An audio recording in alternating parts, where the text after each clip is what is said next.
Hello जी, बिस्मिल्लाहिर्रहमानिर्रहीम, अस्सलाम वालेकुम गाइस। तो उम्मीद करता हूँ कि खैरियत से होंगे। अल्हम्दुलिल्लाह मैं भी बिल्कुल ठीक हूँ, अल्लाह पाक का बड़ा ही शुक्र है। तो आज की एक नई वीडियो में आप दोस्तों की खिदमत में हाजिर हूँ। तो सब दोस्त मुझे कमेंट्स में ये पूछ रहे थे कि प्लीज़ 2025 का हमें बता दें कि डंकी लग रही है, लोग कैसे यूरोप आ रहे हैं। यार पाकिस्तान के हालात बहुत ही अच्छे हैं, तो हम पाकिस्तान के लिए मज़ीद जो है वो कोशिश करना चाहते हैं कि पाकिस्तान के हालात मज़ीद अच्छे हो जाएँ।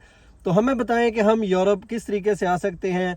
डंकी आजकल लग रही है, फॉर एग्जांपल के इलीगल लोग जो हैं वो किस तरफ से आ रहे हैं, आ भी रहे हैं या नहीं आ रहे, और इस पे कितना खर्चा आएगा। तो आज की वीडियो में हम डिस्कस करेंगे ये कि पाकिस्तान से ज़िंदा कैसे भाग सकते हैं। जी बिल्कुल ऐसी बात है। तो लेकिन आजकल पाकिस्तान के अंदर बहुत जो है वो फ्रॉड चल रहा है। लोग कम्बोडिया की तरफ जा रहे हैं। जी कम्बोडिया जो है वो यूरोपियन कंट्री की तरफ जाने के लिए एक रास्ता है, और चकमा दिया जाता है कि जनाब हम यहाँ से आपको कम्बोडिया लेके जाएंगे। और कम्बोडिया जो है वो एशिया मलेशिया के साथ पड़ता है, एशिया रीजन में है। तो वहाँ से जो है वो हम डंकी लगाएंगे यूरोप की। तो मेरे भाई ये सफ़ेद झूठ है। जिस तरह सफ़ेद हाथी होता है या सफ़ेद कौवा होता है, इस तरह ये भी सफ़ेद झूठ है कि आप वहाँ से जो है वो बिला झिझक यूरोप में एंटर हो सके। वहाँ पे लोग आपको लेके जाएंगे, आपको वहाँ पे 50-60 हज़ार महीना जो है उस पर सैलरी पे काम लगवा देंगे, और बाद में अगवा करके आपको 2.5 करोड़ रुपया का तावान जो है ना वो वसूल करेंगे। क्योंकि मुझे काफ़ी कॉल्स आ रही है कि भाई साहब कम्बोडिया हमारा बेटा गया है, हमारा भाई कम्बोडिया गया है, कोई कह रही है मेरा शोहर कम्बोडिया गया है, वहाँ से एजेंट कहता था आपको यूरोप के लिए लेके जाएंगे। तो मेरे भाई मलेशिया से जो है ना वो कौन सा यूरोप में बंदा आता है इस तरह इलीगल डंकी लगती है। डंकी तो वो होती है कि आप जिन कंट्री के बॉर्डर साथ मिलते हैं उस कंट्री में जाके तो बॉर्डर जो है ना वहाँ से स्किप हो जाए बंदा। तो होशियार रहें, कम्बोडिया की तरफ कोई बंदा ना जाए, क्योंकि रिसेंटली अभी बहुत से अगवा बराए तमान वहाँ से जो है ना वो खबरें आ रही हैं। तो जितने भी दोस्त कम्बोडिया में हैं वो भी ख्याल करें कि अपने आप को जो है ना वो किसी मुश्किल में मत डालें। तो 2-3 दोस्त मेरे हैं जो मेरे राब्ते में है कम्बोडिया में, उनसे जो है वो इंशाल्लाह मैं कॉल पे मज़ीद इंफॉर्मेशन इकट्ठी करूँगा कि क्या कम्बोडिया जो है उस पर कोई फर्दर इस तरह का कोई निज़ाम है कि वहाँ से लोग जो है वो आगे जा सकते हैं। तो बाकी जो है वो आज की वीडियो जनाब, सबसे पहली तो ये बात है कि पाकिस्तान से डंकी के लिए कौन सा रूट इख्तियार होता था। सबसे पहले जो रूट था वो था मेरे भाई क्वेटा से या कराची से ईरान में दाखिल होना। और वहाँ पर ईरानी ह्यूमन स्मगलर जो है वो क्या करते थे, ईरानी ह्यूमन स्मगलर जो है वो आपको क्वेटा से या कराची की जो बंदरगाह है वहाँ से एंटर करा के ईरान के अंदर, वहाँ से आपको वो जनाब तेहरान, और तेहरान से जो है वो गाड़ी की डिग्गियों में या बसों की डिग्गियों में या किसी तरीके भी चोरी जो है ना वो तुर्की के बॉर्डर तक लेके जाते हैं। और तुर्की का बॉर्डर जो है वो कौन कौन सा जनाब ईरान के साथ मुल्हिक है। एक उसमें आ जाता है जनाब वान सिटी आ जाता है, दोगो ब्याज आ जाता है, और इगदर सिटी आ जाता है। जब दोगो ब्याज जो है वो तकरीबन जो माको पहाड़ी की तरफ से लोग जाते हैं वहाँ पे दोगो ब्याज जो है वो बॉर्डर आता है। अगर माको पहाड़ी से ना जाएं, वान शहर से जाएं, तो इधर जो तुर्की की तरफ शहर है उसका नाम वान है, और जो इधर ईरान में है, ईरान में वो खुई एक गांव है या शहर है, खुई की तरफ से अगर जाते हैं तो वो वान सिटी में जाते हैं। अच्छा जी, अभी वान सिटी से अगर एंटर होते हैं खुई से तो वान में एंटर हो गए, और अगर जो है वो माको शहर से माको वाली पहाड़ी क्रॉस करके जाते हैं तो वो शहर में दाखिल हो जाते हैं जनाब दोगो ब्याज में। अभी दोगो ब्याज और वान जो है इसका सफ़र सेम ही है। इन दोनों शहरों में से जितने भी लोग हैं उन्होंने इस्तांबुल जाना है, और इस्तांबुल जाने के लिए जनाब उनको जो सेंटर वाला सिटी लगता है उसका नाम है तत्वान। तत्वान टर्मिनल पे लेके आते हैं, वहाँ पे बसों के टिकटें लेके देते हैं, और 2 नंबर जो है वो स्टे पेपर देते हैं, और वहाँ से उनको जनाब 1 दिन 1 रात लगता है इस्तांबुल शहर में पहुँचाने के लिए। अब बहुत से लोग हैं जिनको जनाब रास्ते में जो है वो काफ़ी शहर आते हैं, जिस तरह दियार बकर आ जाता है, मलातिया सिटी आ जाता है, ये तुर्की के अंदर है। मलातिया के बाद जो है वो और 3-4 बड़े बड़े सिटी आ गए, फिर उसके बाद जो है वो आ जाता है जनाब गिब्जा, गिब्जे आ जाता है, और गिब्जे से जो है वो एक खुजैली आ जाता है। खुजैली ज़्यादातर वो क्या करते हैं जनाब गिब्जे में उतार देते हैं। बस वाले जो इस्तांबुल लेके जाते हैं वो इस्तांबुल में नहीं लेके जाते, क्योंकि रास्ते में बस की जो है वो तलाशी भी होती है, फ़ौजी और पुलिस वाले खड़े होते हैं, और वहाँ से फिर लोग टैक्सी लेके या गाड़ियों के ज़रिए जिस तरह भी है उनके अपने बंदे आ जाते हैं, वो इनको लेके इस्तांबुल जो है ना वो आ जाते हैं जनाब, इस्तांबुल टर्मिनल है। उसके बाद वहाँ पे वो एक सब्ज़ी मंडी है, वहाँ पे लोग काम करते हैं। या तुर्की के अंदर इस्तांबुल के अंदर जितनी भी जो अपना फैब्रिकेशन है, जितने भी फैब्रिकें हैं या